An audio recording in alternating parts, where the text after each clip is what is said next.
Somewhere in Poughkeepsie, New York, inside a building that used to make typewriters, there's a machine that can solve a problem in seconds that would take the world's fastest supercomputer, longer than the age of the universe. And 8,000 miles away, in Hefei, China, there's another machine doing almost exactly the same thing. 2 countries, 2 machines, same week, sometimes the same month. This is not a movie plot. This is happening right now, in 2026, and almost nobody outside a small circle of scientists and generals is paying attention to it. By the end of this video, you'll understand why that needs to change. Let's get one thing straight before we go further. When people hear quantum computer, they usually picture something from a sci-fi film, glowing cubes, holograms, maybe a robot voice. The reality is much stranger and much more boring to look at. A quantum computer today is a chandelier-shaped machine hanging inside a giant metal cylinder, cooled down to a temperature colder than deep space, colder than the far side of the moon at night. Inside that freezing chamber sit tiny chips using particles that don't behave like anything in our everyday world. A regular computer bit is either a 0 or a 1. A quantum bit, called a qubit, can be something closer to 0 and 1 at the same time.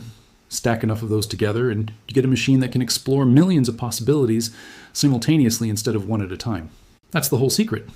And that secret is why the United States and China are now pouring billions of dollars into buildings whose only job is to house these machines, what the industry has started calling quantum data centers.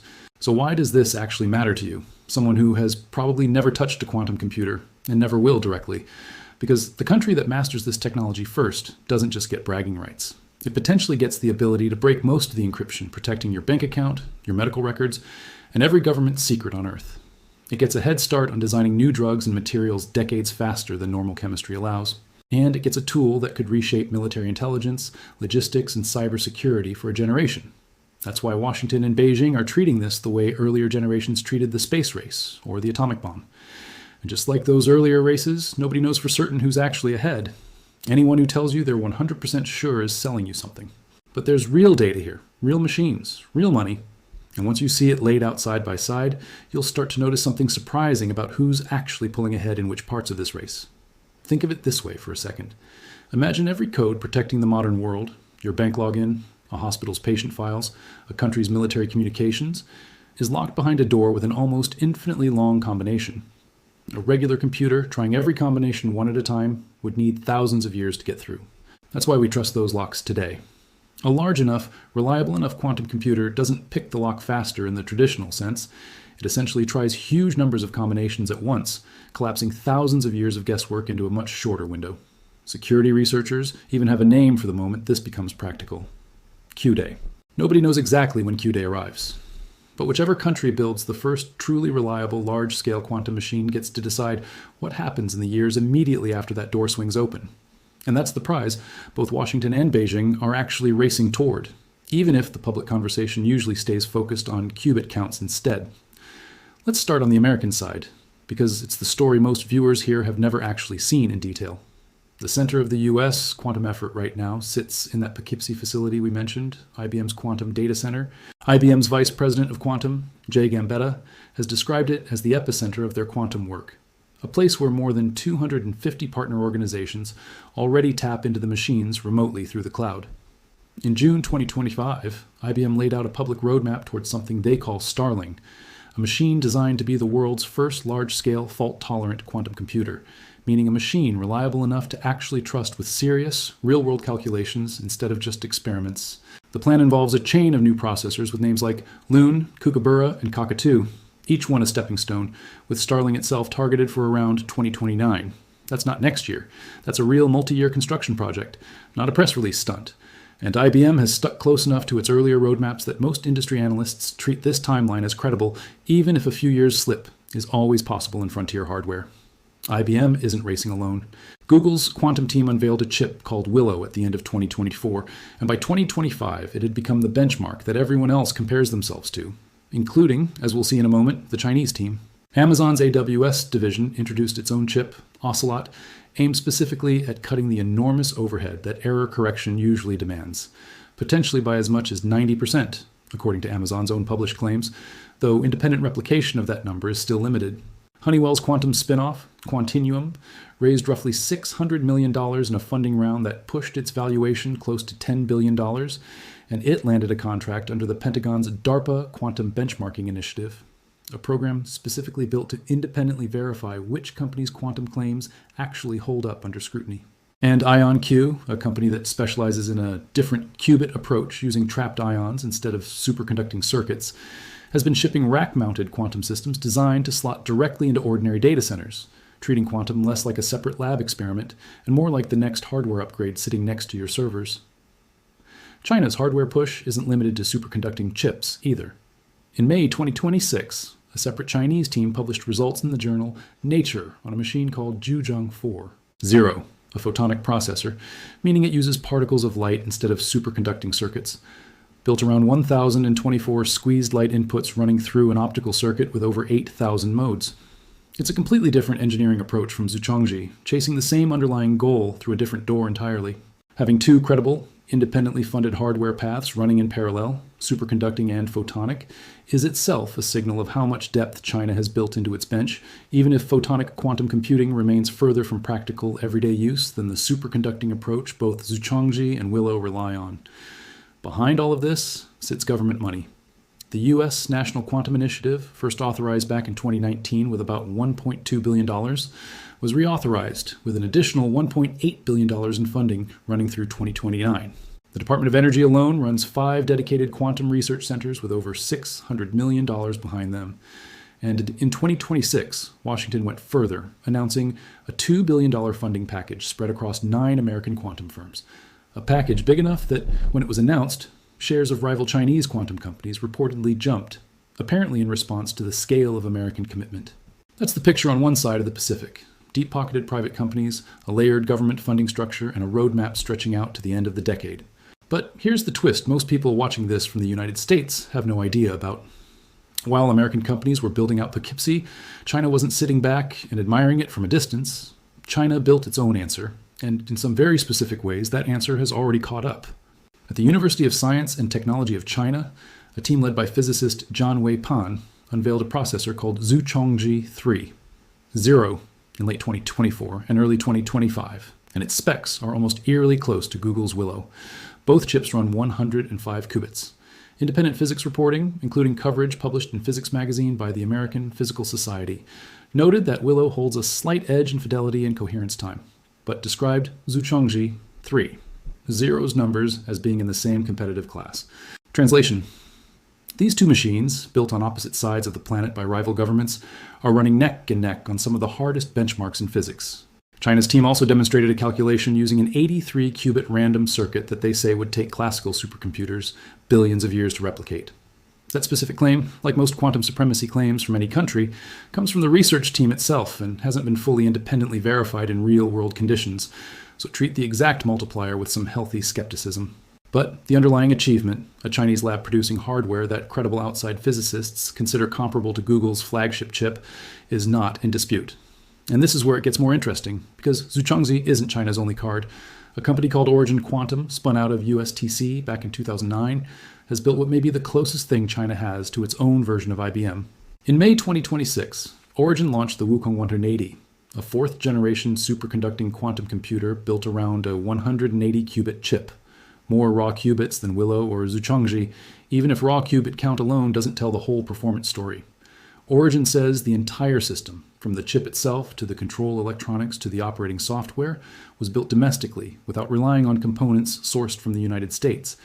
That detail matters more than it might seem at first, and we'll come back to exactly why in a moment. Origin also runs a public cloud platform hosting its Wukong machine that, according to the company, has logged more than 20 million visits and processed over 339,000 computing jobs. Real usage numbers, not just lab demonstrations sitting behind closed doors.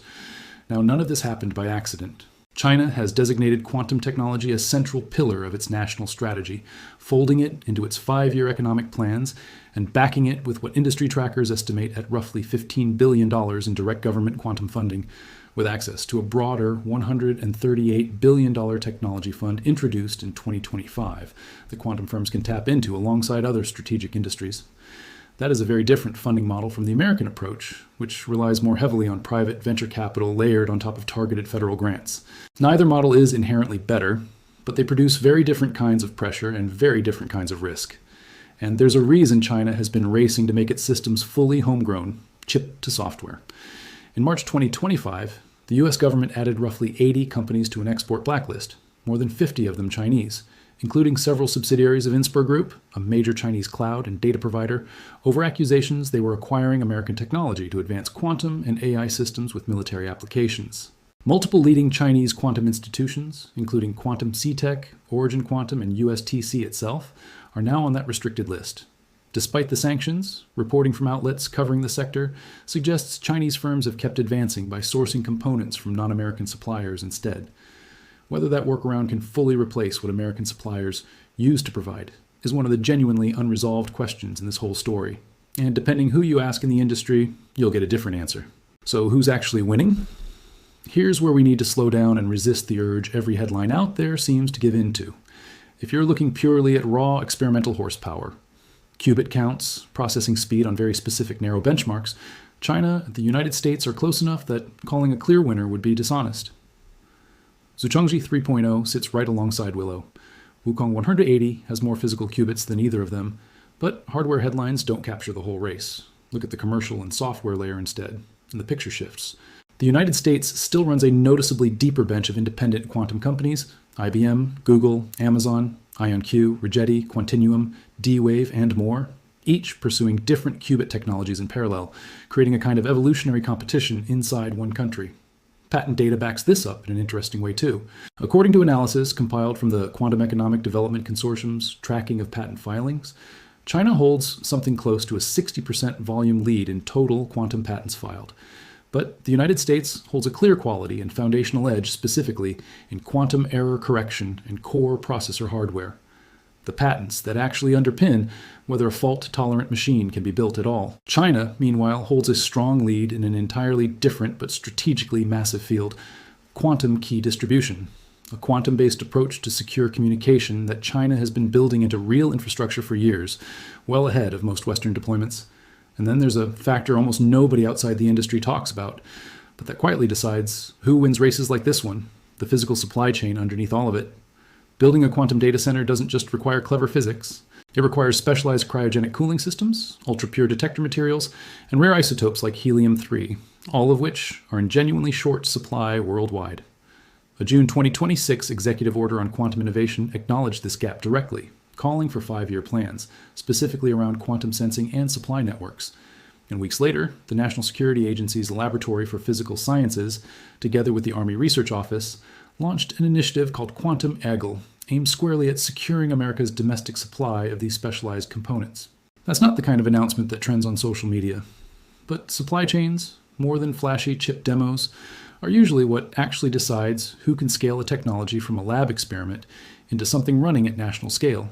And right now, experts differ sharply on which country is better positioned on that front, because neither side has fully solved it yet. Think about it like building a skyscraper instead of just designing one.